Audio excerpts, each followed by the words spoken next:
Hello and welcome to a moment of peace and quiet where we connect to the energies of the earth around us and receive some message about how to connect with nature spiritually today.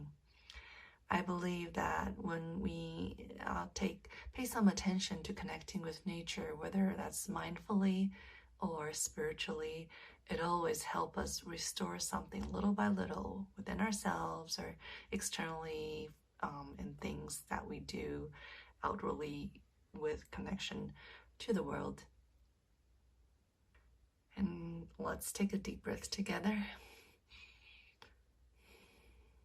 And tune into the environment around us. Creator of all things. Mother Earth, Mother Goddess. Guides and guardians. We ask for your blessings and your wisdom today.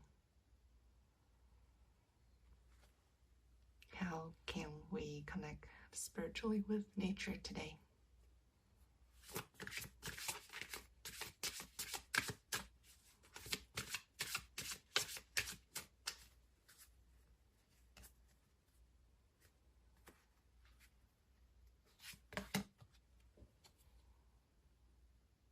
Shadow.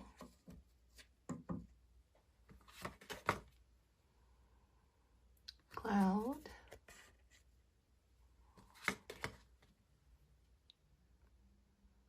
Library.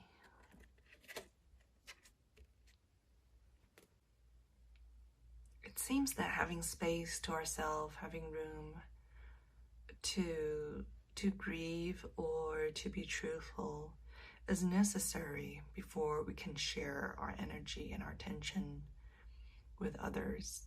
And nature is healing because it is neutral. It does not have the mind, the emotion, the explanations we place upon all the nature phenomenons.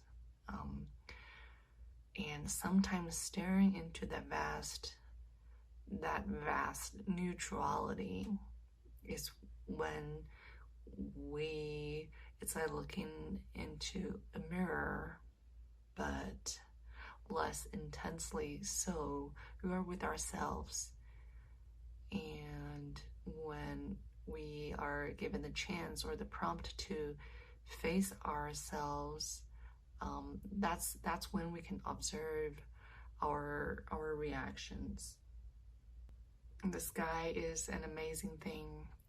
As we are rooted on the ground on this plane, and when we look upwards, it always feel like the clouds, the stars, those are things far away from us, and it's something we have to look up to. And in one way, that's the truth. That's kind of the physical reality, but also it is just a blank state. And if we allow ourselves to not be ourselves, to be like outside of our mind a little bit, and when that is an exercise, when we practice doing that, then we are not so tied heavily to our gravity, the gravity of our ego and our mind. And that's sometimes when we have longing for the high places, the clouds that we cannot go to, it's because we're kind of chasing. And what if there's no need to chase? What if we can feel into how connected and at one we are with this environment? And this is also saying that such self-searching and such spiritual connections is not outside of the ordinary. Our lives are intertwined.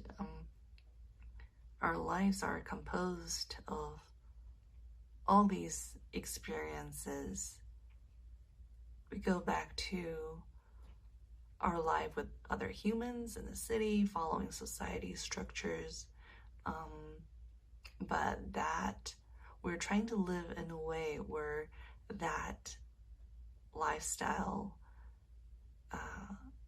intrinsically contains those moments and opportunities for spiritual connection, for withdrawing from those what we call mundane activities. So one thing I want to say is to not feel guilt when we introduce such amount of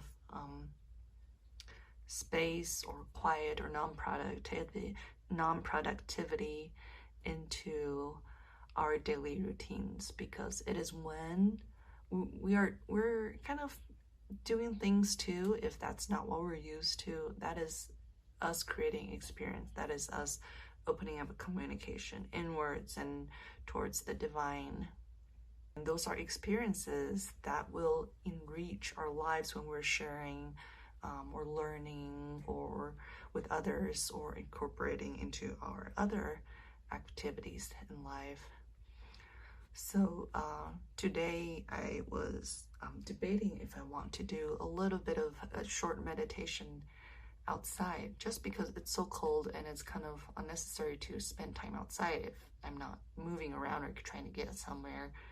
And I'm very glad I did.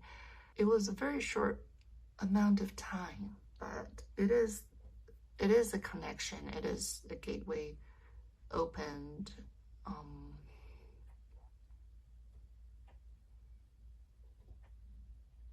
When you put yourself and open your heart out there, and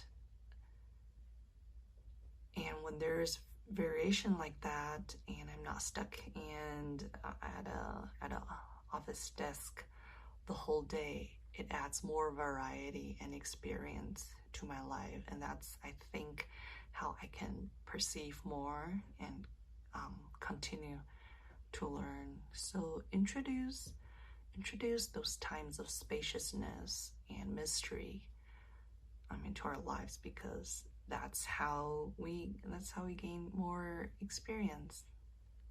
Sticking to one routine and environment will not help us grow, whether in personal development or spiritual development. So this feels like a loving and happy reaction from the surrounding nature to the environment, and I wish you chances to connect with whatever is around you as well. Thanks for being here, and I'll see you in another reading.